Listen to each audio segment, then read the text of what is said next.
Hey, what is up, my beautiful chums? Welcome back to a Game with Chums podcast. I am your host for this episode, Paul, the great, the beautiful, the beanie one. The beanie one. Call me whatever you want. But Beanie man. beanie man, there we go. As you can hear, the beautiful dulcet tones of my lackey, Mr. Roz. Mr. Roz, how you been? What you been up to? What you been playing? What's been going on in your life? I was nodding at dulcet tones, and then you called me a lackey, and I was just like, no. Well, where's my coffee? God damn it! What have I been doing? Well, I think I've mentioned this on a few podcasts actually that I haven't played Resident Evil 7 yet. You did. So I actually have done that now. I played it last week, played all the way through it, and did the crazy DLC as well, which is just nuts, quite frankly. Yep. Especially the second one, but the main game is really good. I really enjoyed it. Yeah, I told you, man. I told you. Yeah, I mean, like I said, I put it off for a while because I was kind of very on first-person horror games, but it's a very good game. I really enjoyed it. Yeah, it does go very Resident Evil towards the end, but it's still a really good game. Cool. Other than that, I just also finished a replay of Metroid Fusion today, which I was playing on my 3DS because I am a 3DS ambassador, so I got that game free. You still play for 3DS? Well, here's the thing: I hadn't touched it in 4 years. It's literally been sitting on this shelf. That's it there for 4 years. Because when I got Samus Returns, because the L button broke and I couldn't finish the game, so I went on eBay and ordered some new shoulder buttons last week. So I fixed it, and then obviously Metroid Dread's just come out. And I was like, I don't think I can afford to buy it, so I'm just going to tie myself over with Metroid Fusion, and then I ended up buying Dread anyway. But cool. But yeah, I just finished my Fusion playthrough today, so yeah, that's about all I've been doing really, just playing RE7 and Metroid Dread every day. Watching anything, listening to anything? Not really, no. I've kind of gone hard on those two games. Pure gaming, man. Pure gaming. Cool. Well, yeah. What I've been doing, I've been obviously streaming, making content for the month of horror. We got a different sort of video coming out. It might come out before this podcast. Not too sure. It's a good one. Keep an eye out for it. It's different. But what I've been watching, I actually watched the whole of Squid Game, that Korean film show that everyone's talking about.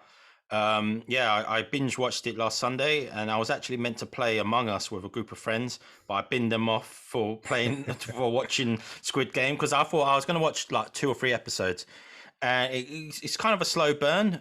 But once you get into it, like after the sort of second episode, it's really good. I mean, I liked the first 2 episodes. People always say you can skip it, but I thought, nah, I'm going to watch it. I liked it. It's character building and all that. So yeah, I got really into it. Really good. Is it worth the hype? Yeah, I say it's worth the hype. I don't want to give too much spoilers away, but I didn't quite like the last half of the last episode. I didn't really like that. But other than that, pretty bloody good, man. If you're into like sort of battle royales and games and death games and stuff, definitely give that a watch, man. Definitely give it a watch. That's on my to-do list now that like I say, these 2 games just consumed me the last week and a half.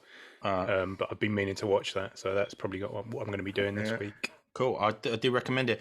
What I've been playing, started a live stream of The Evil Within 2 on our Twitch channel. Please check that out. It's a good game.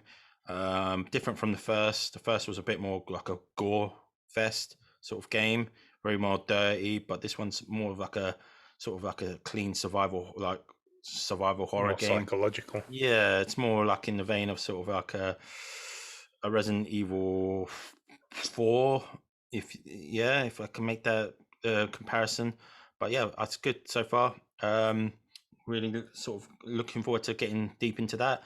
I've heard really good things about it. I just haven't played the first one. I mean, yet. It's been out for years, but you know, it's just come out on Game Pass because obviously Bethesda deal with. Those are first-party Xbox games now. Yep. So yeah, I've been doing that, and just getting ready for like the Halloween and all that. I don't really do anything for Halloween anyway, but you know, I like spending the day just watching horror films and all that. It's just a good excuse just to pig out and sit and watch horror films.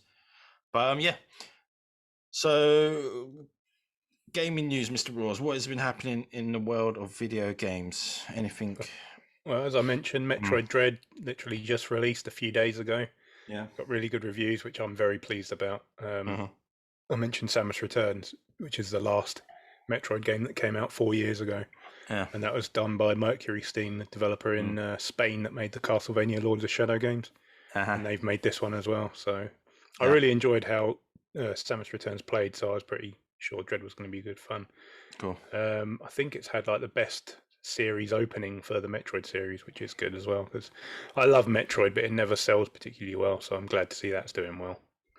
Yeah. Big news, I think, this last sort of week is Reset Era, which is one of the biggest gaming forums on the net, getting sold to a Swedish company called MOBA something. They have like a load of esports focused sites, and now they've bought Reset Era for $4.5 million dues, which is a lot of money. That's a lot, yeah. What do you think they're gonna do with it? Keep it as it is? Well, apparently they've said they're going to be quite hands off, so I hope so, because I like Reset Era, and I hope it doesn't go down in flames. That would be nice. Yeah. But yeah, it's a lot of money. $4.5 million for a forum is crazy, but they do have like 50,000 members or something. Yeah, so that's what you want. Want. Membership you're paying for. Yeah, I mean, maybe like the money they pump into it, they can produce better.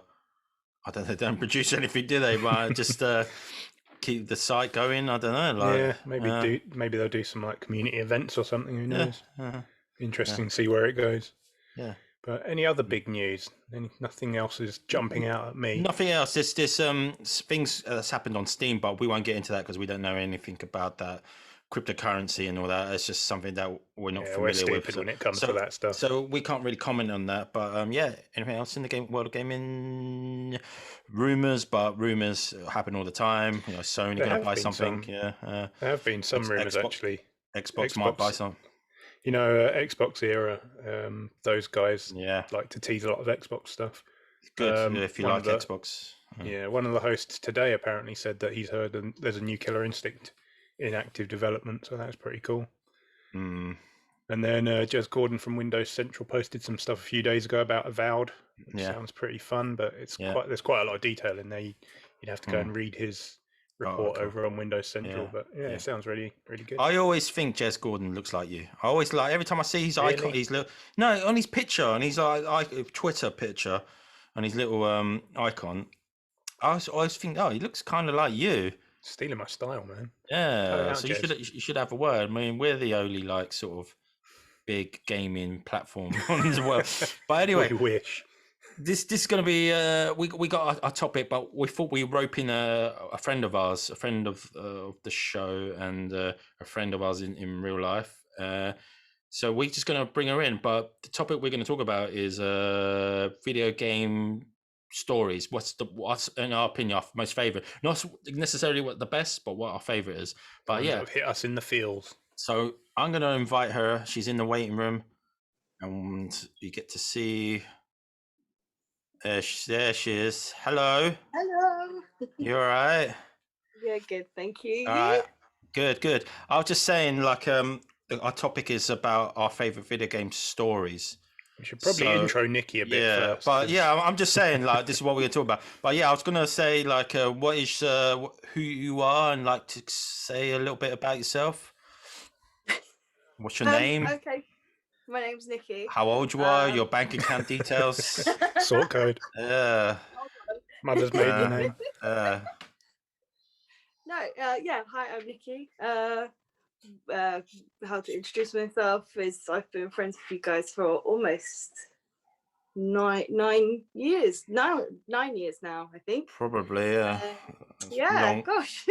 Nearly a decade. It's been a while. Jesus. Yeah, Jesus. It's weird when you think about it like that, but yeah. But also, if you have watched any of our really early stuff, you would have heard Nikki in quite a lot of our videos, because it used to be the two of us, and then Dan and Nikki were there as well, chatting along with us. Dan is her significant other. The better, I think Nikki's the better half. Hopefully, she'll be. I don't think she'll argue. Hopefully, she'll be more interested in Dan when he came on the podcast. He's been on it twice now, so yeah, we thought we'll get in Nikki, because Dan's just boring. I will try for you. The bar has been set. Like, Yeah. But yeah. So yeah, we're gonna talk about our. We've got a list. I know, like I've got like a list about 7 or 8 games here, but I'm gonna choose about 4. I know you guys have all got lists as well. Nikki showed us on the WhatsApp group. She's got a big pie chart and really diagrams. Everything. She took it diagrams. seriously. Yeah. I came up with this topic, and I just got like a few games in my head. That's it. That's the preparation I've done. But it was a good topic. I liked it. I was like, well, what is my favourite stories in video games? What is it? So I like that idea. I feel like I've got one that when I say it, you're going to be like, oh shit, how did I not come up with that? Okay, so since we got a guest on, we'll let you choose your first game, and we're in no particular order. Yeah, no, this is no particular order. Remember, this is our personal favourite. Okay. So I'm gonna. I'll select just 4 of the many I wrote down. There was a pie chart and everything. Yeah, I mean, you could just pick one, and then I'll pick one, and then Roz will pick. We'll just go around and like a round robin or something. Yeah. All right. Well, as we're going with storytelling, I think the first best call would be the Walking Dead Telltale games. Yeah. That's a good one, actually. I didn't actually think of that one. We did a whole Let's Play of that. No, we didn't. Shit, I thought we did. We did a video, I think, of it. Yeah. Okay. We did more than that. Yeah. It's a good story. Yeah, I like it. What do you like about it, Nikki? Well, I really enjoyed the first one. I really liked the characters. I was really quite surprised because we started it and I wasn't too sold on it that I would get on with it. And actually, the first time I turned it on, I turned it off. Then gave it another go, and I fell in love with Clementine and her sort of story arc, and and you follow her through the games and that sort of thing. So. Are you talking about just the first season, or are you talking about the whole seasons, like as one thing, or are you just talking about season 1? I think I'm going to talk mainly about season 1 because it was my favourite out of the ones, but also I'm not entirely sure if I've actually played, because I believe there are 4. I think I'm missing a series, and I've just realised that. I think there was a spin-off after season 1, well, like a side story one. Didn't they get closed down like halfway through the last season or something? Yeah, but they still managed to finish it. They did finish it, yeah. Yeah, I think. In trouble by that point. Yeah. Telltale, they took on too much, didn't they? And they were releasing a lot of games because they also. I was torn between The Walking Dead and then another Telltale game called The Wolf Among Us. I felt that The Walking Dead was better between the two. Yeah. I mean, it's like you say, it's very character driven, isn't it? It's just like there's some interesting characters, and obviously choices you make affect the story, the outcome of certain scenarios. Yeah, the main character was what's his name? Lee. Lee, yeah. Lee in the first one, yeah. And it's more about his relationship with Clementine, how they build up a father-daughter relationship. That's right, yeah. And I don't know. Can we talk about spoilers? I mean, it's fairly old at this point. I think. Probably safe to do so. Yeah, it's like I think it's on the penultimate episode. He gets bit, so there's that whole part where you're playing as Lee, but like his days are numbered. He has to go and rescue Clementine. Yeah, but in your back of your head, like, oh yeah, he's gonna die, and that ending, man. What did you choose? How did you choose? Because you got options. There, you got to so are we going into details of the I mean, why not? If it's what you loved about the story. So I felt I couldn't ask Clementine because I believe from memory the options were she could shoot Lee or she could just leave him. So I said just leave me. You left Lee to zombie fight. Oh my god, you monster. I can't ask Clementine to do that. That would be awful. That would live with her forever. But yeah, it was just because I remember when I was playing through the first game, and every time I'd finish a chapter, I'd take a photo of all the choices I'd made, and then just finding out how different the game varied as well in each. When everybody made a different choice, it seemed to not totally like change, but how much it changed really surprised me. Yeah. Okay.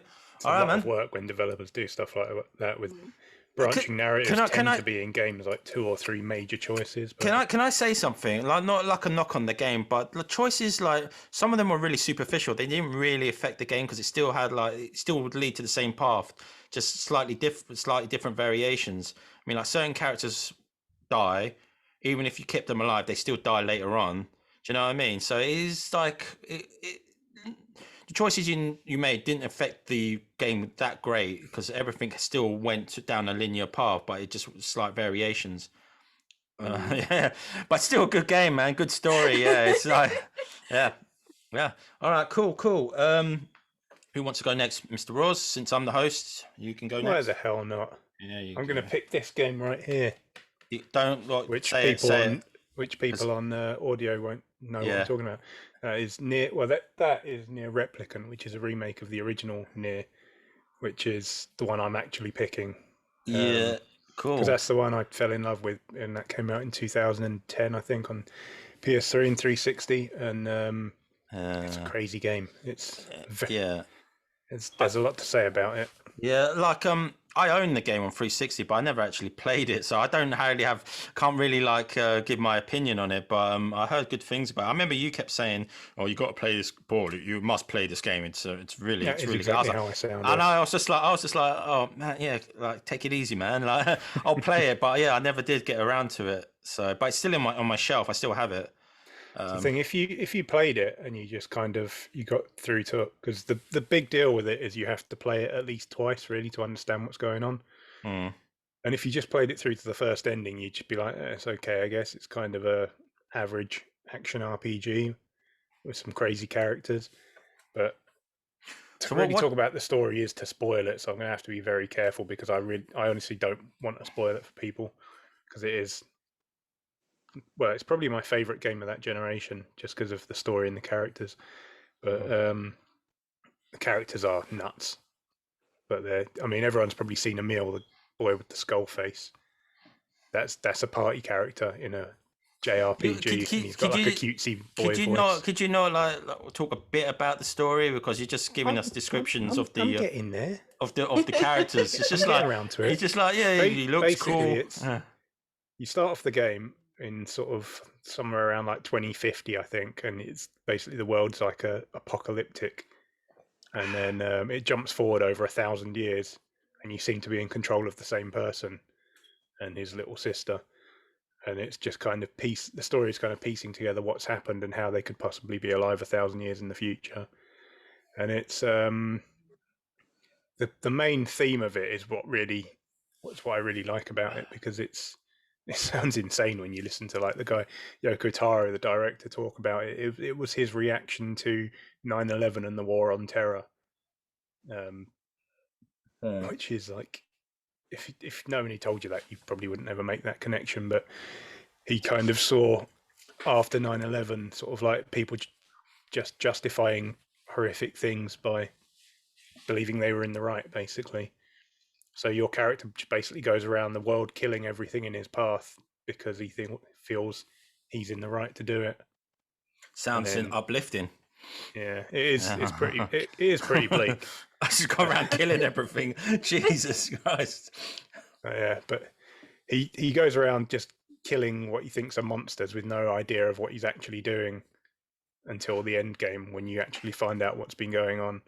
And the second playthrough, there's 4 endings in the original game, but really, if you don't want to do all 4, at least do the second ending, because once you've gone through it once, you play it through again from about the halfway point, and then you can hear what your enemies are saying, because they're basically like formless monsters, and they just like make noises. But when you play it through the second time, you get subtitles of what they're actually saying, and you kind of get an insight into all these monsters you're killing.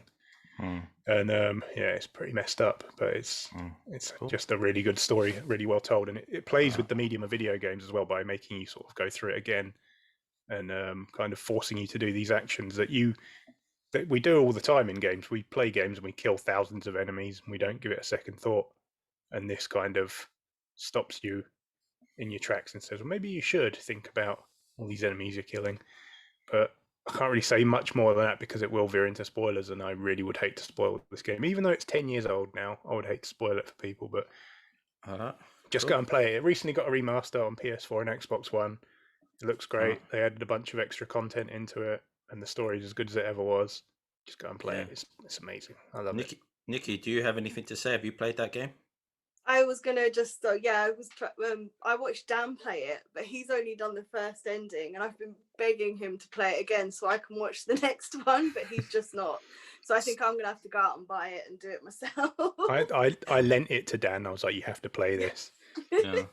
He had it for months, and he was like, really enjoyed it. And I didn't actually make that 9/11 story is really fascinating. Looking back on it, having watched him play it and knowing that information about it now, but it's just he's not gonna go back to it. Cool. I mean, I said to him, like, he finished, he got one ending, and he was like, yeah, it was okay, I'm done now, here you can have your game back. And I was like, no, at least get the second ending. He was like, no, I've had enough. But anyway, last thing I will say is the soundtrack is incredible. It's quite possibly the best soundtrack in a game ever. It's so good. Cool. Paul, what's yours? Mine is Mr. Ross. I got on my list. Have you got visual aids? I got a list here, but I'm not too sure which one I should pick because props. Yeah. I was torn between the first or second game, but I think I talk about the first game a lot too much, and that is Knights of the Old Republic, but not Knights of the Old Republic 1, Knights of the Old Republic 2. Which controversial. Much as I love Knights of the Old Republic 1, I have to admit Knights of the Old Republic 2 has more of an interesting story. It's more like it's more philosophical and sort of a darker story than the first. The first one is like A New Hope. It's like a rip-roaring adventure, and I hate to say it's so cliche, but the second one is more like an Empire Strikes Back sort of game. But deeper, it's like more of like the philosophy and the meaning behind the Force and all that. It's kind of like what I think Rian Johnson wanted to get to with The Last Jedi, but I think Knights of the Republic just did a better job of it because obviously it's a game, but so they can get into it a bit more. But yeah, I've as much as I've only played Knights of the Republic 2 about 3 times on the OG Xbox. It had its problems, obviously, like it had a short development cycle, but the story is much better than the first because the first one is quite a basic one: find MacGuffin, find such and such, stop the bad guys. But this one's more of a deep thinker. It's like the thinking man's Star Wars, and I think it's criminally underrated. It's done by Obsidian, who always seem to get a short end of the stick when it comes to making games, like poor development, like short development, not enough funding. Same thing happened with Fallout New Vegas. Yeah, but that game, I have to admit, it like when I first played it, I enjoyed it. It didn't give me that sort of rip-roaring feeling, but it sort of made you think more about the whole sort of ethos about, the Force, basically, and why the Force controls us. And if we have independent free will, or if it's the Force that is us forcing us to do it, because it's sort of, they say it just repeats the cycle of like, the good light side, dark side, and then people suffer because of it. And they think like the Force is like some sort of uncaring God, because it is like, it's like there's been so many wars and suffering just because of the Force. And light side, dark side, it doesn't matter. It's just like a never-ending cycle. And there's characters on both sides, and there's characters on the middle. Like there's dark side characters. Even the dark side characters, like they make valid points about what's with the fault with the Force. And you have the grey sort, the ones in the middle, and you have the light side who like, no, the Force is good. It's Force like helps us, but it does like sort of like it is like an Empire Strikes Back, Last Jedi sort of feel. I mean, like, you're not going to come out of there thinking, oh wow, that was like a rip-roaring adventure with a whole load of chums. No, it makes you sort of think like, wow, the Force is kind of like Force is kind of a dick. Yeah. I mean, it's like God. Like, if there's God, why would God make such bad things happen? Why are we killing in the names of God? And there's all different types of the same religion and stuff like that. So the story is quite dark, and it's quite thinking, and it's like it's very dialogue heavy. So yeah, I put that on there instead of Knights of the Republic one, even though that's got a good story. Obviously, to have a good story, you've got to have good characters. I think, I hate to say it, Knights of the Republic 2 probably has deeper characters. I mean, Bastila will never forgive you. I mean, I like Bastila, yeah, but she's quite a naive, like, oh, the light side's good, and she goes through that. But each character has sort of like a interconnecting stories and very like sort of detailed backgrounds, and they're all flawed. They're flawed, basically. They're all of them are flawed, including the voiceless protagonists. But every character's broken and flawed, and they've just been through so much, and they just like. It's basically like they've all suffered because of this, the Force and stuff like that. But it's a criminally underrated game, and it just doesn't get talked about as much as Knights of the Republic. So that's why I wanted to talk about it. I put that ahead of Knights of the Republic 1 in terms of story. So yeah, that's one of my picks, man. I think it's just got a better story, dude. I also had that restored content mod a few years back as well. Yeah, I've been playing that on PC. Yeah, they fixed a lot of bugs. They've added a lot of more content in there that was taken out, obviously.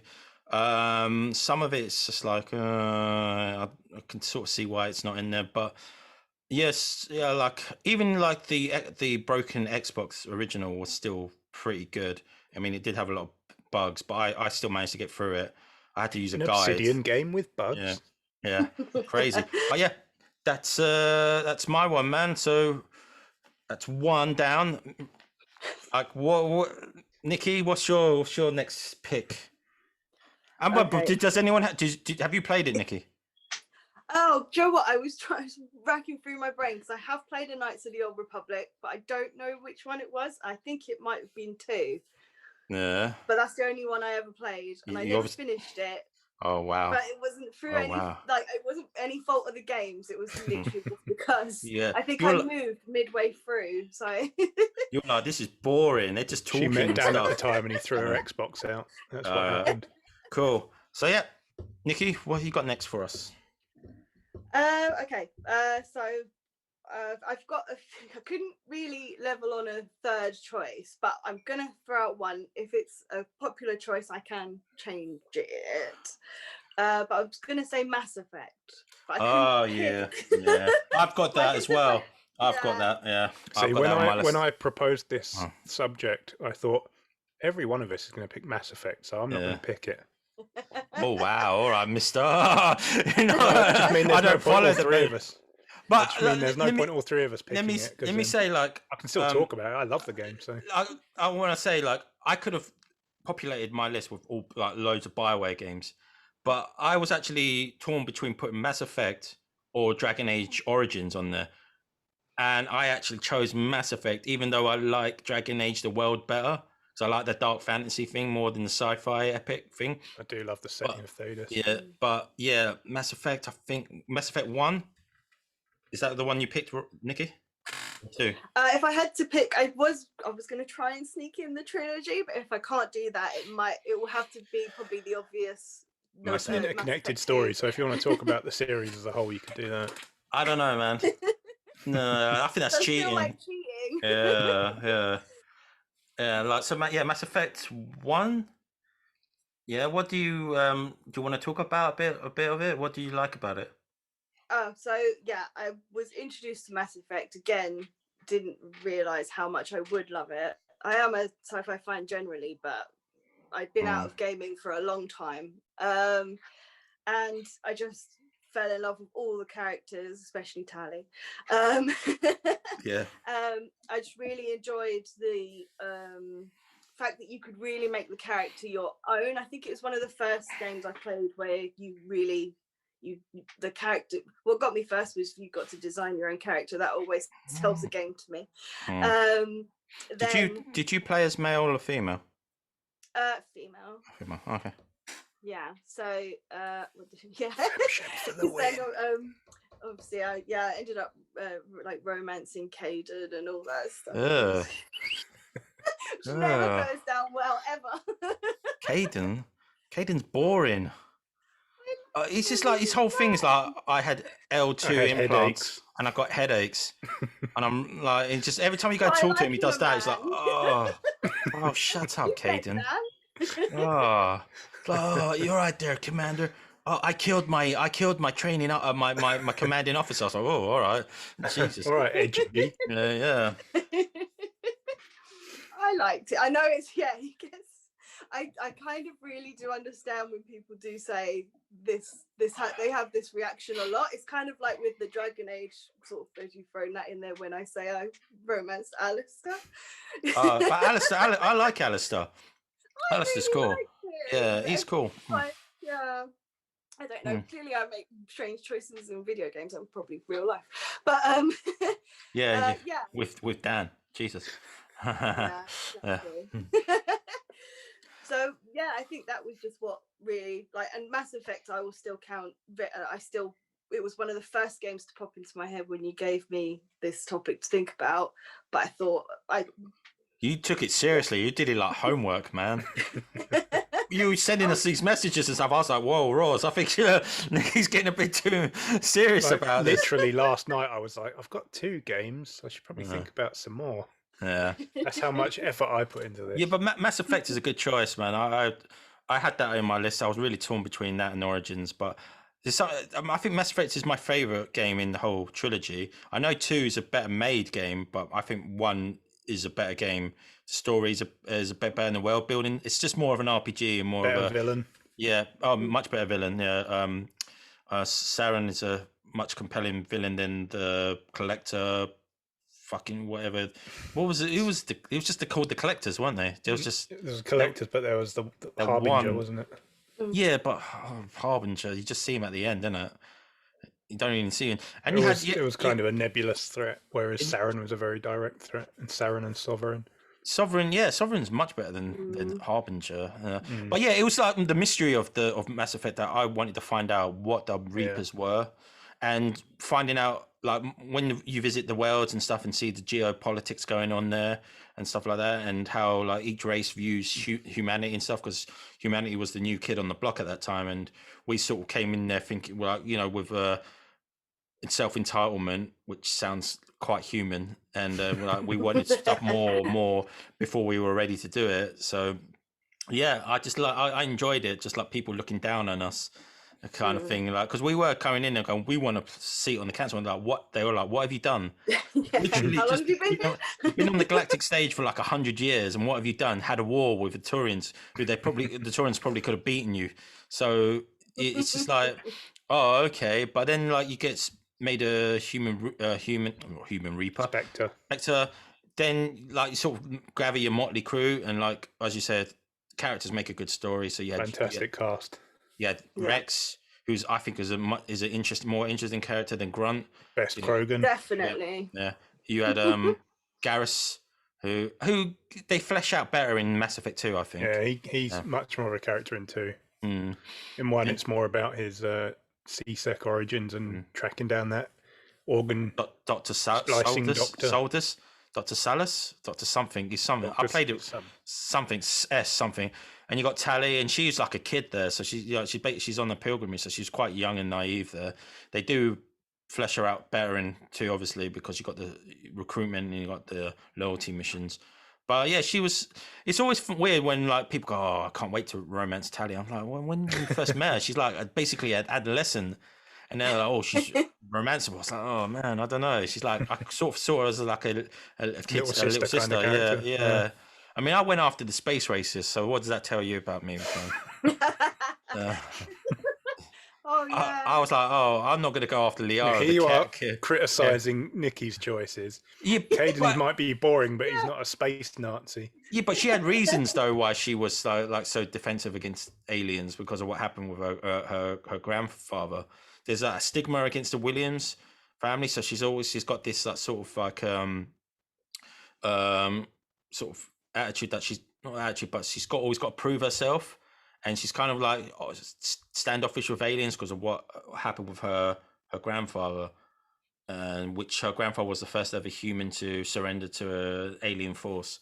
So that stigma's always stayed with them. So she's quite bitter and stuff, and she's always got to try and prove herself. And she kind of like grows, like she accepts the crew as friends. And depending on the choices you make during the game, I took her with me when you attack Saren, and she's like, and you got that choice to save the council, and she's like, we got to save them. And I was like, wow, I didn't really expect her to say that. And I had Liara with me, and Liara was like, oh, many humans will die if you attack them. Let them council die. I was like, whoa, that the other character doesn't matter in that scenario.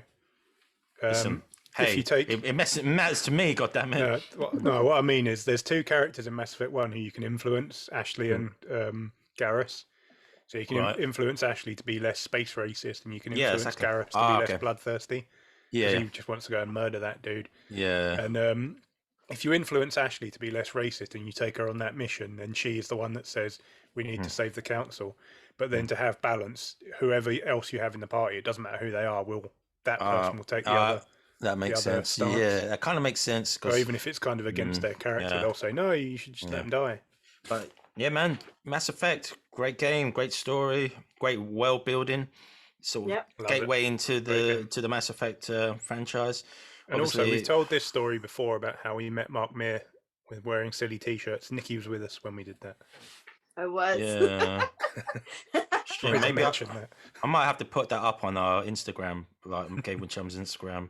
Did you ever hear back from him? Like 2 years later. Oh, really? I retweeted it like a year or 2 years later, like that. The day when we met Mark Meer or something, and tagged him again, and he actually retweeted it that time. You know what would have been better if we had Commander Shepard's face on there, instead of the actor's face, because he didn't say it. Like obviously he spoke it, but he didn't say that line. It should have had like a derpy picture. We should have had a derpy picture of Commander Shepard.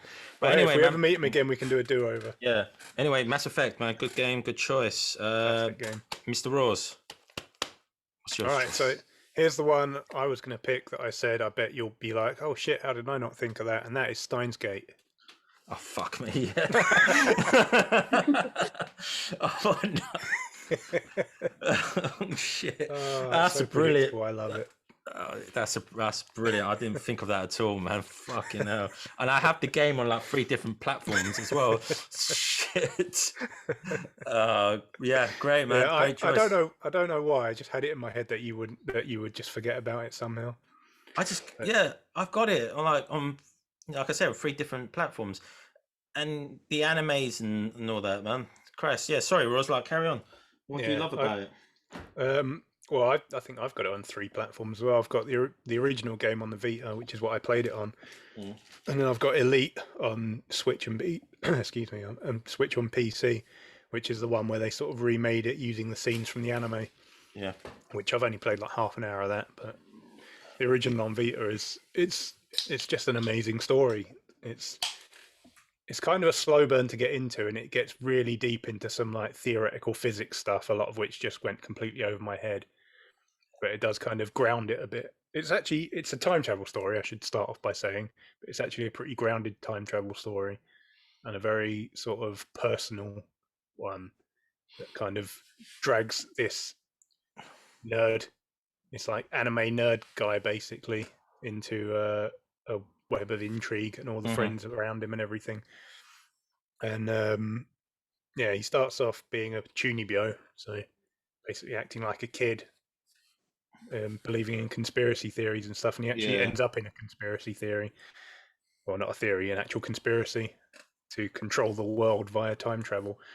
And it's just a really well worked time travel story. Everything kind of ends up lining up. Like, you know, in time travel stories, they always kind of have to fudge it somewhere and leave a bit of a thread open for it to sort of work, because obviously you've got like paradoxes and everything to have to work around, which are a bit of a pain if you're a writer. But this kind of ties everything off, and it is very anime style in a lot of ways, but it gets super dark in places. That's a game. It's because it's a visual novel. Also, obviously, there's choices that you make throughout the game that could affect the path of the story. And I can want to compare it to The Walking Dead. I think the choices you make in Steins Gate affects the story great more than The Walking Dead ever did. You know, Steins Gate actually has 6 very specific separate endings, so you end up sort of shuffled onto the path to one of those endings, and some of them are really dark, like really dark. And it's a long game as well, which pitch helps. black. Yeah. Yeah. But it's a long game, because if you're going to tell a time travel story with a cast of like half a dozen characters, it helps if you've got sort of 20, 25, 30 hours to flesh everything out. And that game is probably, like, if you're going for the true ending route, it's probably a good 25 hours. Yeah, that's it. It's like I keep saying it. To have a good story, you got to have good characters, and the characters in that are some of the best characters, fleshed out characters as well. When That's that what I came like. out, sorry, go on.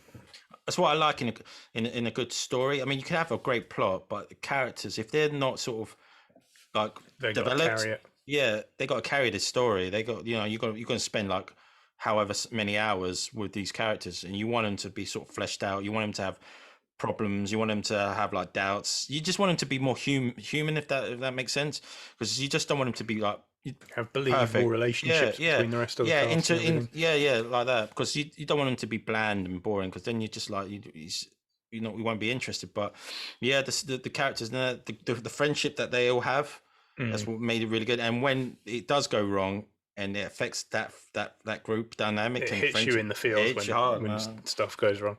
As I say, I played the original on the Vita, so when I was playing it, a lot of the time I'd end up just playing it in bed, and then before I know it, it was like 4 a.m, and I'd be like, "Oh crap, I've been playing this for like 5 hours." That's when you know it's a good story.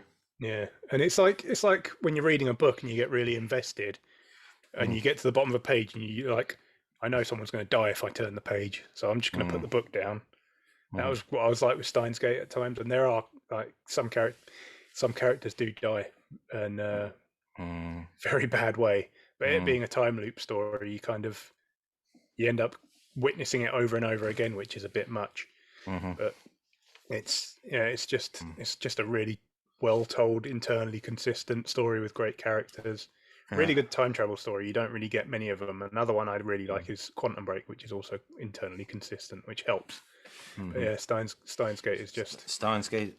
Good choice. If you're looking for like your first visual novel, if you've always been interested in the genre and you want to get into it, play Steins Gate. It's probably one of the best ones there are. Yeah, man, that's such a good story. It got its own anime adaptation. It's had its own sort of spin-off. It's got movies. That's when you can tell that the story's good, because really good art as well. Because they'll milk it to death, man. So, but yeah, man, good choice, Nikki. If you sorry, before I pass it on to Nikki, didn't it originally come out in Japan on the 360? It was a 360 exclusive, I think, in Japan. When I went to Japan, when we all went, remember when we can go abroad? I remember that. Before remember that? You remember that? Oh, geez. I was actually looking to buy it. I don't think I found it anywhere. I might have done, or it was too expensive, but I was purposely looking for it. So anyway, it's very interesting that it was a 360 exclusive in Japan. That's kind of crazy. Yeah, but yeah, who's next? Is it me? Yes. Me? So you chose Mass Effect. That was on my list, Nikki. So how could you? How dare Sorry. you? I got another one. I got one here. It's another RPG, but it has a letter before it, so it's a JRPG, and that is Persona 5. Persona 5 is my choice, and I was torn again. I keep getting torn between like sequels and games. It's like I was going to have Persona 4, but I chose Persona 5 on there. Then Ricky, you still with me? I am, yeah. Rose is frozen up. Yeah, you're back now, man. Okay, cool. What did I choose? I choose Persona 5, man. Persona 5. Great game. Great. You know what I love? You know why I chose it over Persona 4? Not because it necessarily has the better story, because they're probably the stories are pretty similar, like with these Persona games. You know, protagonist goes to a new town, but I like the setting of where it's set in Shibuya. And Shibuya, we've all been there, and it's a very cool, like part of it's very like sort of hip part of Tokyo. Yeah, but that's why I chose it, man. The art style is great. It's a cool game. The characters again are really relatable, and like they form a close friendship. I don't really want to spoil the story, because it's fairly. How old is that? About 2017, I think. Yeah, I know it had it's had like a re-release, like a Persona 5 Royal, and with like added content. I've only played the vanilla version, so I can't really comment on that. So, but what I played of it, I enjoyed it. It didn't drag like in the dungeons as much as the Persona 4 did, because they were procedurally Dungeons generated. in 4 was so bad. These are the dungeons in 5 a lot better. And I just enjoyed the characters more. Like, I didn't think that would be possible, because I really enjoyed the characters in Persona 4, the dynamics, the friendships they formed and stuff like that. But I have to say they sort of outdid them in Persona 5. And again, the story is sort of like this generic, like they're the phantom thieves. They got to steal the hearts of their targets and stuff like that. And when you hear about it, you go, "What the hell is this stuff, man?" And Sounds like some anime power of friendship nonsense. Yeah, it pretty much is, man. It is like that. It's just, but it's set in high school and stuff like that. Like, I think all of them are. You got a generic like mute protagonist, but I enjoyed the ride, if that makes sense. Staying with these characters. Obviously, with a Persona game, you get to choose who you get to hang out with, what activities you get to do. Like, it's very much like, besides the dungeon crawling, it's like a sim game. You get to like you work, sim. You work, you go to the laundrette, you go to the cinema and stuff like that. You get to go to like eat ramen and stuff, and just go shopping with your friends. It's just great, man. It's just like one of those feel-good games. Even though some of the storylines, one of the storylines with the girl who was going to commit suicide was quite dark. That's really early in the game, so it's not that much of a spoiler. But the themes of bullying and like feeling like an outsider, and it's all like sort of insecurities that each character has, and then they all sort of group together. And they find like friendship and support with each other. It makes you smile, man. And you know what I mean? There's like, you know what I'm saying? Like, it's just like, wow, I wish I had friends like you. Not friends, but I wish I like when I was younger, had friends like that. When I was in secondary school, man, I was miserable. I didn't have these like friends I could rely on and talk to and stuff like that, and go on like these adventures for. Man, yeah, but you also didn't have to fight monsters. So swings and roundabouts. I probably did fight monsters, man, but they were just like, they weren't like these wacky monsters. I had to fight real monsters, like bullies and people trying to rob you and stuff, man. So, hey, but yeah, Persona 5, man, like I said, I can't really go too much into the story without getting into spoilers, but the each sort of like target they have their own sort of storyline, but it all sort of like links into one big sort of overarching story in the end. But yeah, do you want to say something, Nikki? Because I know you've played it, haven't you? So say something, goddammit. I need to. I felt like I couldn't put Persona 5 on my list because I didn't actually play it. I again watched Dan play it, but it was. We still experienced the story. Yeah, It was one of the best games to be a backseat gamer for. Like, I loved everything about it. Like, as you said, like the characters felt really well built, and the music was fantastic as well, which I didn't think I would enjoy, but I really did. Like, music was so good. Yeah, and it was just even like you just got so sucked in with all of it. Like, even just the making decisions. I can't remember all the plot points, so I won't spoil anything. But it's just, even just when you choose who to hang out with, and that's we're all both sat there going, "Oh, what are you gonna do?" It was really it was such fun. It was so good. It's really good fun, man. The only criticism I have is probably a bit too long, because I think it's got like 80 or 90 hours. You can still do more. And that's not even doing everything. Do you know what I mean? So it's a lot there, but I enjoyed it, man. Like, it's one of those ones you can just sit back and get lost in it for hours. But yeah, the length is the reason I haven't played it, because it's just. But I think you're missing out, man. I honestly think you should play it. Well, I sold my copy because I was just like, I'm never going to play this. Oh my god! And, my god! I mean, if they put it on Switch or something and I could play it in handheld, I'd find the time for it. But sitting down in front of a PS4 for 100 hours just isn't likely to happen. Oh no! Anyway, man, too much game. Yeah, let's Right, we're going all the way back down to Nikki. Is this your third choice now? Yes. Yeah, so third. I'm going down I'm going so this was my number 2 game. I'm going to throw out a Final Fantasy. Which it's one? not a popular one. Which one? Yeah, we know which one it's going to be. Yeah. Oh shit. Yeah. Well, yeah. So it's Final Fantasy VIII. I Didn't know see that one coming. I've started off each introduction with a similar in that I hadn't played games for a while. Then I saw someone playing this, really enjoyed the style of it, went out and bought it. I fell in love with it. It's what led me to play Final Fantasy, the other Final Fantasies, which are also one of my favorite series.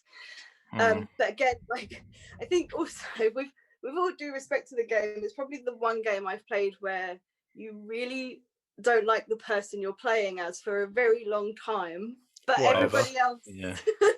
I found him a bit try hard, like a bit not try hard, but a bit emo and a bit like Yeah. So why am I playing as this guy? He's such an asshole. We are of course speaking about Squally and Heart. Yeah. Yes. Sorry. That guy. Yeah. I wasn't particularly like Squall as a teenager, but I feel probably because I played it when I was 15 or so, maybe it'd be younger. But I probably didn't. I played it later, and I was like, yeah, he's really annoying. But I really like Quistis was always one of my favorite characters. I really liked the team you built up around you. Also, there's just some scenes in it that still, even though I've played it time and time again, they still make me cry. And I think I just really liked the way where the story went, which I know a lot of people have gripes with because it does get a little bit confusing with because it's sort of time travel and sorceresses and I don't know how I understood it when I first played it, but I don't think anyone did really. I'm not sure the people that wrote it understood it. It's a common thing with Japanese developers. They go crazy, like very convoluted. I imagine there's probably some difficulty in localizing it as well, which probably makes it even more difficult to understand when we get our hands on it. Yeah, cool, man. Like, anyone's got anything to say about it? Like, because I haven't completed it, so it's probably the Final Fantasy game that you can break the most. It's like because of the junction system and everything. Like you can go to Shumi Village like fairly early on in Disc 2, I think, and just spend all your money on drawing Ultima. And then but like, we're not talking about game mechanics. Like, what you didn't like the story or what? Like, did you find it a bit? I like the story. It is mental and it just goes some crazy places. But sorry, go on. It combined the sort of sci-fi with fantasy, which is something I hadn't come across at that because I was a big sci-fi and fantasy fan growing up. So Lord of the Rings, Star Wars separate. Then you got Final Fantasy, which kind of just went, hey. I think with Final Fantasy they sort of went sci-fi like during 6. They sort of added sci-fi elements with it. Yeah, from 6 was very much of a melding. Yeah, so from 6 to 9. Because I know 9 went back to its more sort of generic fantasy roots, didn't it? So, yeah, that period they sort of blended the two together. That sort of cyberpunk, steampunk. Yeah, I really liked that fantasy. Style. The world design of 8 was really good, though. It was a lot of it was sort of modelled on like European cities. You walk around like Dealing City, and you've got like the big arches and stuff, which was pretty cool. But yeah, I like the story. It just goes some crazy places like flying schools and time traveling sorceresses. I quite like that. I thought the flying school wanted to join a garden when I was like, wow, you grow up later, like, it's the 16, 17-year-olds, they get to join this like mercenary schools. Mercenary schools, yeah. Yeah, fly around the world. Yeah, and my teacher was like a year older than me. What was the teacher? I was like, wow. Yeah, I was like, how did she? And she's infatuated with you for some reason. Yeah. Because everybody's got to fall in love with the main character. Of course. Even your own teacher. Right. I like it. I've got it on the shelf up there. Yeah. Okay, cool. Mr. Roars, what is your third choice? I am also going to pick a Final Fantasy game. I'm going to pick Final Fantasy 14, which people that maybe haven't played it will be like, what, an MMO? Are you crazy? Yes, I am. But anyway, it's a very, very story-driven MMO. And you can solo it for like 80% of it, and you just have to party up for dungeons and trials and raid stuff. But the vast majority of it is basically a single player RPG with a really good story and great world building as well. And it's a story that's been going on now for 8 years, which you don't really get that in games. You get sequels, and maybe you'll have a game that's got hooks for a sequel, but they're not entirely sure they're going to get to make the sequel, so they don't make it too overt. But this is just like literally they're just building on top of it for 8 years. And there's stuff. The latest expansion, Shadowbringers, which came out in 2019, picked up on plot threads from the first expansion that came out in 2015. And it's just, you get to some of that stuff and you're like, wow, they were actually laying the groundwork for this stuff 4 years ago and just sort of building the track for it to move on to later, which is very cool. And obviously if you go with the original release of Final Fantasy XIV, which bombed horribly, it's been going on for 11 years now, but it is still part of the same story. At the end of Final Fantasy XIV 1.0, they had a big cataclysm that kind of reset the world, and then they relaunched as A Realm Reborn, and they do still keep calling back to 1.0, the cancelled original version. They refer to stuff that happened in that all the time in the new one. So you've got literally a decade-long story going on. A new expansion also coming out next month, which is probably a thing I'm looking forward to most at the moment. And it's a really fucking good story. I would actually say it's my favorite Final Fantasy game at this point, and probably my favorite Final Fantasy story. Partly because of how long running it is, but also it's just really well written. It's so good, and it keeps getting better. Like, you go through the Shadowbringers story and then through the content patches that bridge to the next expansion, Endwalker, and it just keeps building on it and getting better and better. And it's literally I play it every week. I'm like, wow, I can't believe that happened. I can't believe they went there. And then you've got obviously raids and stuff, which actually call back to a lot of older Final Fantasy stuff. So you've got a raid series where you fight Kefka from Final Fantasy VI. They've got X-Death from Final Fantasy V turns up, Gilgamesh from Final Fantasy V. They've got all this. It's like a repository of like Final Fantasy history and all this stuff, and they make it actually work in universe, which is pretty cool. And yeah, it's probably my favorite game at the moment. Could you tell us like what the main thrust of the story is? Like obviously it's been going on for 8 years, but not like just like when you start off, what is the main goal? Like, because like what do you have to do? Like there is like a sort of storyline to it, because it's like compare it to like the Old Republic that has like a running storyline going through it. What's the story in Final Fantasy XIV? What did they need you to do? Like, what made it so interesting? Well, basically, you start off on a continent called Eorzea. It's kind of neighboured by a militaristic empire, the Garlean Empire, which is very similar to the Empire in Final Fantasy VI. They've got Magitech and everything. Sorry, Ross. Constantly. Can I one thing?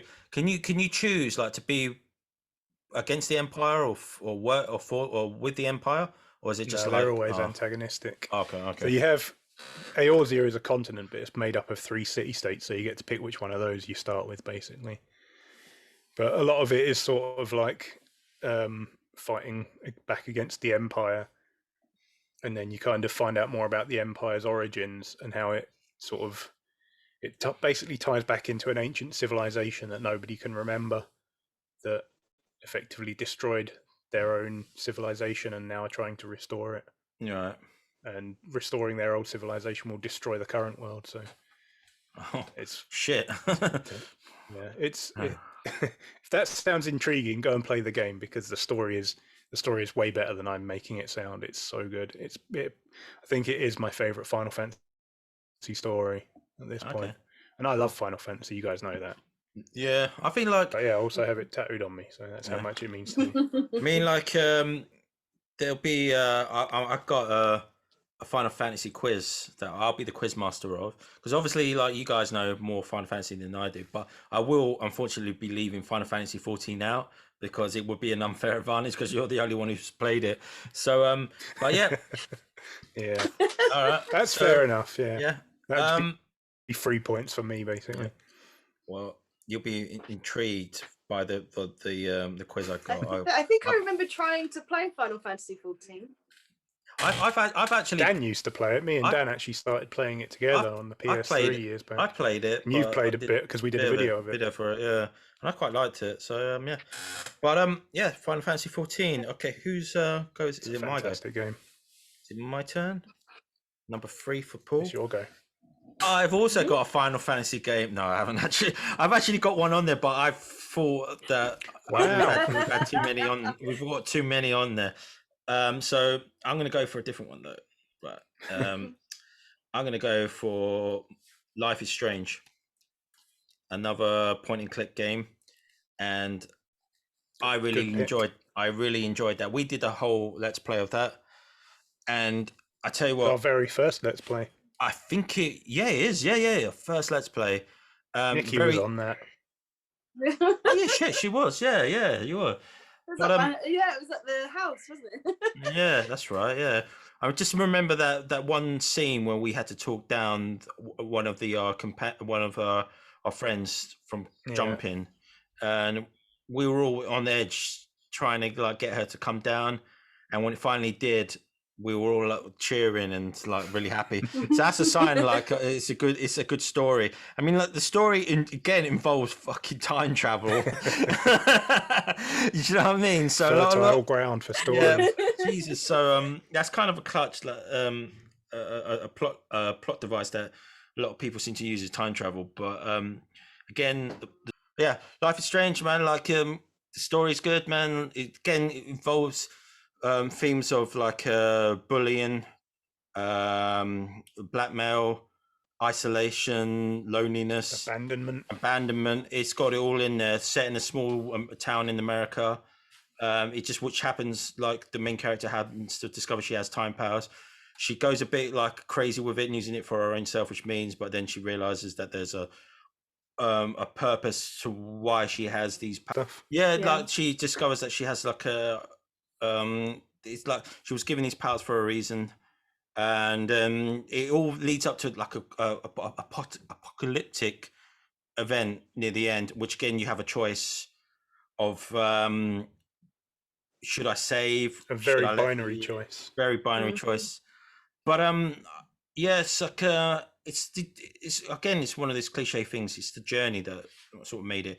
You each character has a flaw or has insecurities. Obviously, the main character, what was her name? Was it Alex? Max. She's very flawed and she's very like insecure. She's very like sort of like an introvert. She's got a lot of inner monologues and stuff like that. But she meets her friend, who's like from the outset looks very extrovert and stuff like that, very confident. But she's got like she's trying to find someone, and you find out that she's very insecure herself, and she feels like she has a sense of abandonment because she's been abandoned by her dad. She was abandoned by her best friend, so she's very like a sort of broken character. But it sort of all revolves around her in some way. So yeah, but I don't want to go into too much because I think it's one of those games that you should play once and go through and enjoy the story. I mean, there is parts of it that do tend to sag because I think it's 5 parts, if I remember, 5 episodes, and I think like from episode 3 it starts to like there's a lot of meat to it, fat to it that they could have sort of cut off and got rid of. But I think it's a good game, man. Like good game, good story. Like, so what more can I say about it? You know, does anyone have anything to say? No, I loved it too. Like, we picked it for our first Let's Play because I think you and Dan had played it, hadn't you, Nikki, beforehand? Yes, we had. Yeah. I'd played the first episode, but that was it. So I was kind of interested to see what the rest of the game was like. Yeah, Dan hated it because I remember we suggested it as a Let's Play. He just kept trying to talk us out of it. So you're not going to like it. When you play it, you'll find out. And I was like, when we played it, I was like, what's he talking about, man? It's good, man. It's good. I like it. I loved it. I thought it was a great game. He was quite determined not to. It was to a point where he almost said, just finish the game without me. So I started it. And then halfway through, he was like, no, turn it off now? And I was literally like, I was at the end, and I was like, I'm invested now. But it was a really good game, and again, it was really interesting to watch. Like as you say, like the characters and their flaws was quite, with Max especially, because I find like I do a lot of inner monologuing. So it's nice to sort of just, sometimes it's good to see characters do that sort of thing. So you go, okay, that's cool. You can relate to it. Yeah. I found she was probably like out of most of the games we've mentioned, she's probably the most relatable one. She's the most sort of human, most grounded one. Like she's just this nerdy kid who likes taking photos and just wants to be an artist, but she's so insecure about her work and stuff, and about what people think of her and stuff like that. There's even a scene where she goes into a room, she's like, "Oh, it's my own personal cocoon." And sometimes I'm like, "Yeah, I get that, man." I'm like, if I want to, I just like want to be in my own space and shut myself off, insulate myself, be surrounded by things that make me comfortable, and just so I can relax and don't have to go and deal with the outside world and stuff. Especially like for I think she's 17, 18 in that, so she's like an adolescent and stuff like that. So she's having to deal with like the world and all that and all those issues. And she just goes into a room. She's like, "Oh, it's my own personal cocoon." I'm just like, yeah. I feel that, man. But yeah, life is strange, man. I get it, Max. Yeah, I get it. I mean, there's been about 3 now. I think 3 or 4. Is it 3? Life is Strange games, and I've only played Life is 4. The new one just come out. There's Life is Strange 2, Before the Storm, and then the latest one, True Colors. There's one with 2 brothers, right? There were 2 like Mexican. That's 2. Yeah, Life is Strange 2. Okay, right. Yeah, but that's my third choice. And are we going to do one more choice each, and then we'll wrap it up because we've been going for a while? Yeah? No? Yes? Let's do it. All right, cool. Just say something, guys. Like, all right, Nikki, what is your last? What is your?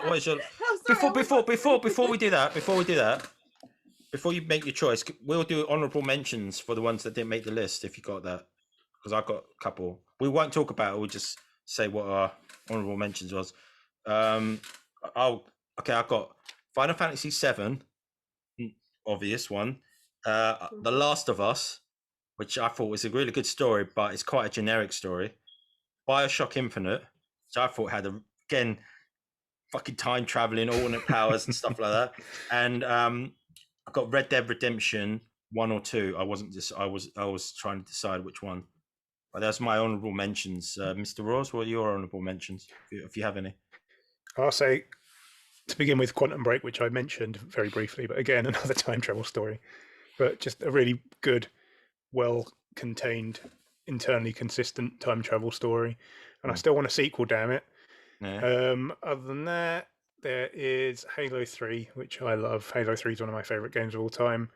Wrapped up the trilogy really well, I thought, and I got really deep into the whole trying to figure out the Halo mythos with the forerunners and everything for like a decade.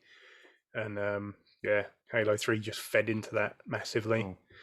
And then the last one, I will say Final Fantasy X, which is probably my other favourite Final Fantasy game besides 14, which is also like what this tattoo here is based on. I just really like the story between Yuna and Tidus. Even if it gets a bit silly in places with people being dreamed up and stuff. It's a really good story. It made me cry at the end. Good story. Those are my 3. Yeah. What's your honourable mentions, Nikki? Okay, I'm gonna still grill that down. So The Witcher 3, which is shamefully the only one I've played. There was a video game which I really remember enjoying because of the story. Can't quite remember the story, but it was called, I think it's To the Moon. It was the game you got. Oh shit! To the Moon. So good. Oh, I completely forgot about that. Another game that made me cry. Oh yeah. Oh man, that's really at the end of that game. I never thought I'd I didn't have time to remember. Yeah, I never thought I'd get sad about sprites, but. Damn, yeah, that's an emotional game, man. That's for me, yeah. Again, it's a heartbreaker, that one. I was going to say that involves time travel. It kind of does, in a way. It goes into memories, into the past. So that kind of is time travel. In a sense. In a sense. All right. Yeah. Anything else, Nikki? Horizon Zero Dawn. I feel like I can't not mention that game. Me and Rose. See, I thought this was going to be your number one. Yeah. Okay. Mm. Yeah. Sorry, I'm not sure if my number one choice is disappointing. Sorry. All right. But is it my go now? Sorry. Yeah, if you yeah. Okay. You're just doing your honourable mentions, but yeah, give us your number one, man. Yeah. Oh, okay. Yeah. No. Sorry. Last honourable mention. The Last Guardian, which was. That one. Yeah, by Team. Was it Team Mike? I enjoyed it. It was a puzzle game. Very sweet. With the one Team with the giant Eco, dog. yeah. Team Eco, yeah. Yeah, I enjoyed it. I know a lot of people. The dragon dog thing. Yeah, the big doggy thing. It's cute. I got invested in it. Okay, cool. I've never played that. What's your final choice, Nikki? Okay. It is the latest God of War. Which was recently voted by IGN fans as the number one game of all time. I disagree, but okay. I have that game. I've got the greatest hits version on PS4. I've not yet played it, so I can't really comment on it. But people have been saying good things about it. Obviously, angry Kratos is now angry dad or disappointed literally dad. The only thing you need to know is dad. Boy. He's just always disappointed in his son, isn't it? So he doesn't show him any love or anything like that. What's the son's name? It's Atreus, right? Atreus, yeah. One of my favourite, well, not favourite lines, but I like to throw it out occasionally is "Don't be sorry, be better." Sorry. I bet you say it to Dan a lot. Wow. I do, yeah. But yeah, I think I've never, again, shamefully, I never played a God of War. I'd watched them be played just randomly, not like just bits of it. So I'd never thought it was a game I'd be into. Again, I know we're spoiler free, so I'm not going to go into any story, but just the sheer size and scope of some of the creatures and things you meet, and just the detail that's in it. I don't know if I'm like really geeking out over it, but I'm a really big fan of Norse mythology anyway. So knowing all the background and all that stuff is really helpful, but also it was really it's a really gorgeous game on top of the story as well. I don't know how else to sort of go around it without going into any sort of story. Also, the gameplay was really fun. I find it challenging at the start of games to get used to controls, so I did that with God of War, but the story just kept me going because it was just so fast. I just wanted to know more about it all. You can talk about like the main talk about the setup and stuff. Yeah, the main thrust of the story is the relationship between Kratos and Atreus. Sort of like he's really cold and sort of like he does care about him, but he doesn't show it. And slowly throughout the game, he sort of like opens up more to Atreus and shows him more of a care inside. Like the basic setup is that the boy's mother has just died, and they're supposed to be taking her ashes to the highest peak in the 9 realms. So that's what is kind of the impetus for the story. Yeah, but I think like the story more is like Nikki. It's just like their relationship and stuff. Yeah, the story is the relationship for sure. But like I think they did it better in The Last of Us with Joel and Ellie. But there you are. Okay, sorry. I really like The Last of Us, but I just really much more. Oh no! Should I go? Had some really good choices there, Nikki. No, it's. No, I mean, like I say, like IGN readers literally just voted it the best game of all time like a month ago or something. So it's not like you're picking some random thing. A lot of people love that game. I liked it. I thought it was a good game, but it is kind of in the wake of The Last of Us. It does kind of feel like they looked at The Last of Us and went, "Let's do that." And for me, The Last of Us was a bit more impactful. I can see where you're coming from, but I watched the documentary about it as well, and it was really touching to watch. Yeah, where they were coming from in that a lot of the people involved and felt like they'd missed out on their kids' lives whilst they were going away and making video games or TV shows or whatever they were doing.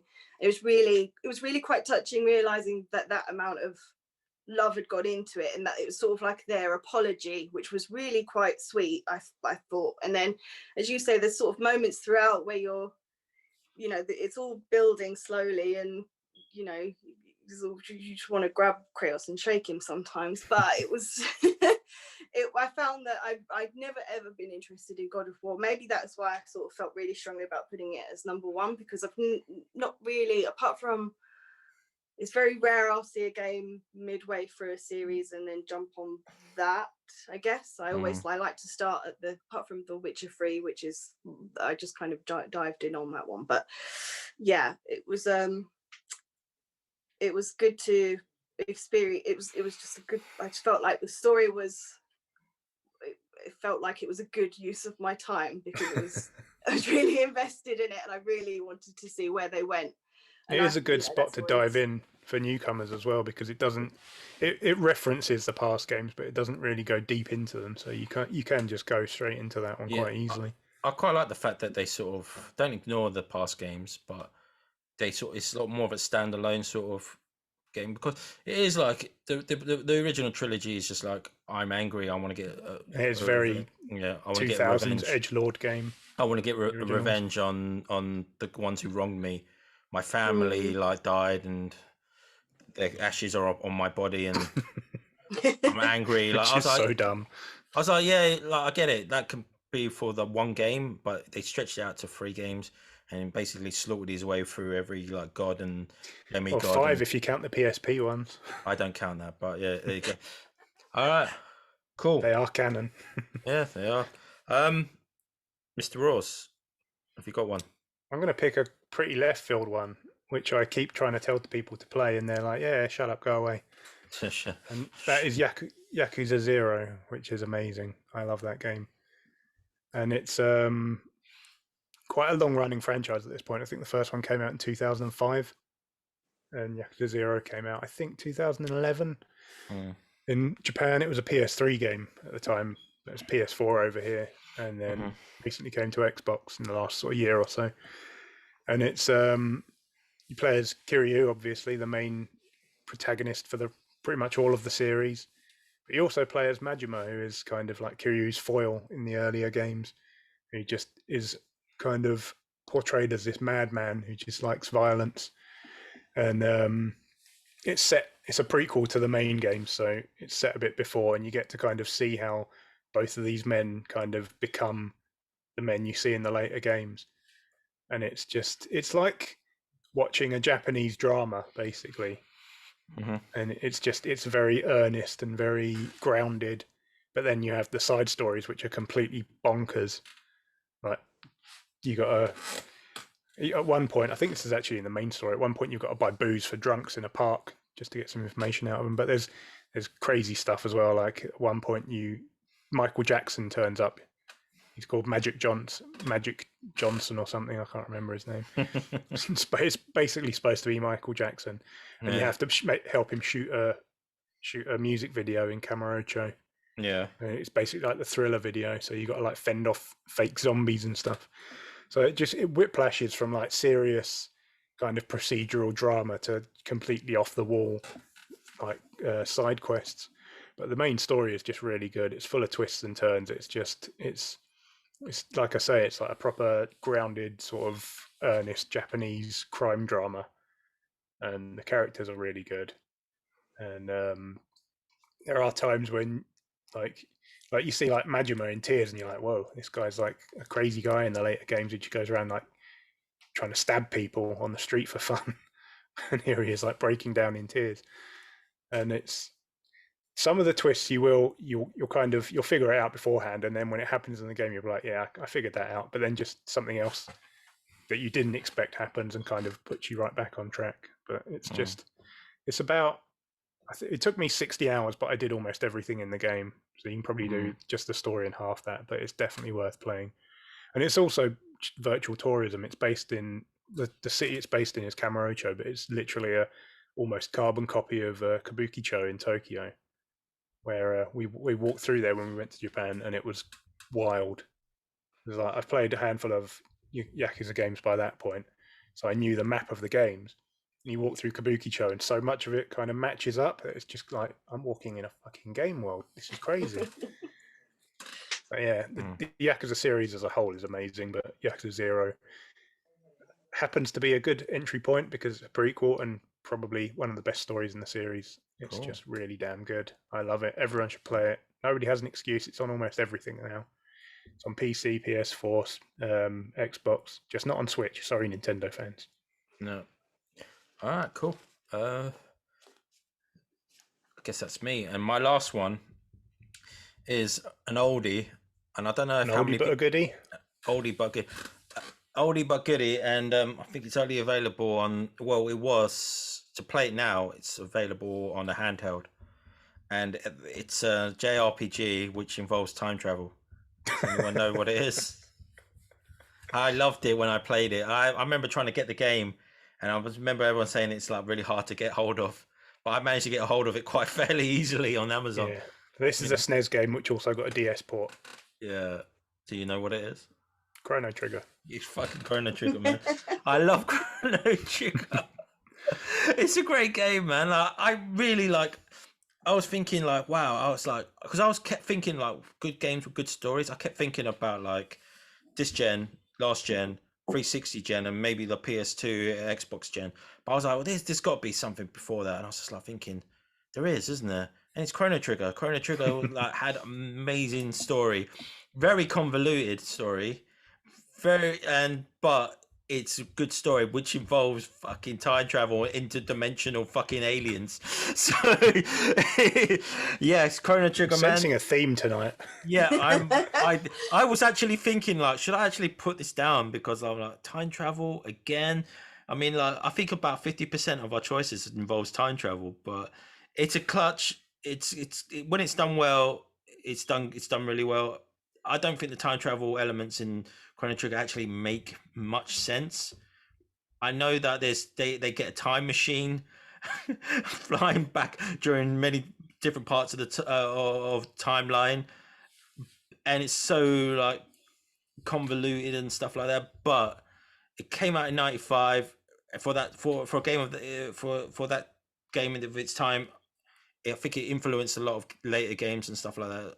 And yeah, Chrono Trigger, man, like you meet a very diverse cast of characters. There's a bloody knight who's a frog. You got a robot, sentient robot. You got like a tiger, sort of like furry girl. A sentient robot years before HK-47. Yep. Obviously, you got Chrono, who's the main protagonist with his crazy. The art style is done by the guy Kira Toriyama, who did Dragon Ball. So that's the art style. That you got Chrono, you got his the one character I can't remember is the girl, the princess. Mal, yeah, the one that you actually go through the time portal when you meet her in the beginning of the game. Yeah, she's one of those. She's probably one of the least interesting characters, I think, but she has like a backstory, and again, each character has like personal stakes in there. They're all I don't know what it is with characters that are like flawed, but I think they're all sort of like it makes someone more interesting, really, doesn't it? If they've got something about them. Yeah, I mean, like, yeah, you meet this guy, like, and you also got Chrono's best friend who's got what's the mechanic? Oh my god, what's her name again? She's got glasses. I can't remember her name, but anyway, great characters, crazy story. If you like convoluted time travel where there's space aliens and stuff like that live beneath the ground that will bring around the apocalypse, play this game because you're not going to be disappointed. And it's long, and yeah, sure, it came out in '95. You can get a version of it on the 3DS or the DS. You can play it on your 3DS, but it's about, I don't know how long it is, like about 40, 50 hours, depending on how you play it. You're going to have a good time, man. But yeah, I have to like give a shout out to a retro old school classic like Chrono Trigger, man. It's got to be on there. It's like great story. Yeah. Is that someone's phone? It is, yes. Have you got a reminder or something? Oh, okay. Yeah. It's just like Ross is up and left. He's had enough of our bullshit. But yeah, have you played it, Nikki? No, never. No, it So doesn't. I'll have to look into it now if it's got time travel in there. I mean, the main character's got crazy red hair, like yourself. There you are. Always a fan of a crazy I think redhead. doesn't Dan own it? Probably does. Yes. Yeah, So- I'm pretty sure he tries to get me to play so many JRPGs. I just don't, because they're such lengthy games, and I really have sort of very like short evenings to play games really now. But it's It's because a it's on, commitment, isn't it? That's why I haven't played Persona 5 yet. but because it's on handheld, you can. It's Play on it the on go, the man. toilet. Yeah. Play in the All toilet, right. man.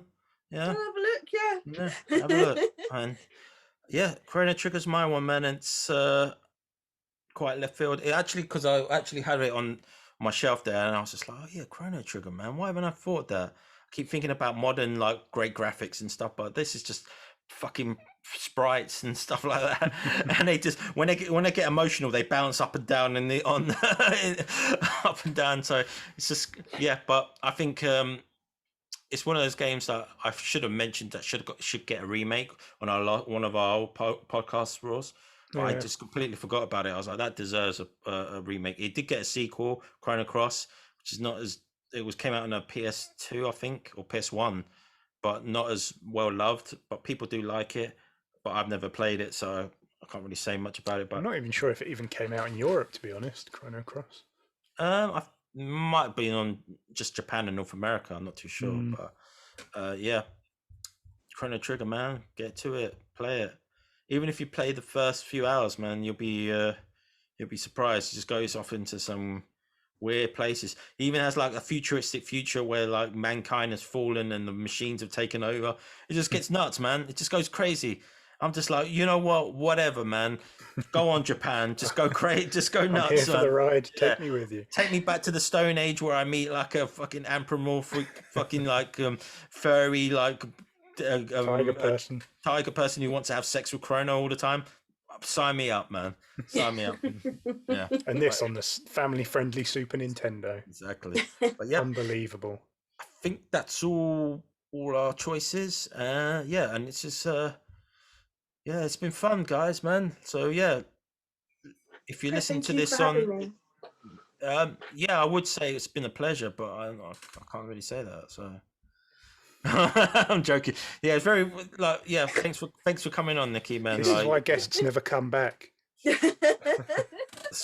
I actually when I went to your birthday party last week. I actually got called out on that because people list by Dom and Dave, and I think by Phil as well. They were like, "Oh, you said on one of your videos on your podcast that you tried every one of your friends to bring him on the podcast, and you had to settle with Dan." And I was like, "Guys, it was a joke, man. It was like it was a joke. Why are you getting?" And then, like I said, they were like, "Oh, have you asked anyone else?" And I think I looked at Nikki. I was like, "Yeah," and Nikki was like, "Yeah, you asked me." They're like, "Yeah, you bastard." I was like, "Look." All in due time, guys. I know you want to be on the world's like most popular gaming podcast, but come on, man. But maybe we'll bring you on, maybe not. But yeah, there's been some interesting choices. A lot of themes of time travel. A lot of time travel stories. Yeah, so I think we all like time travel. So, yeah.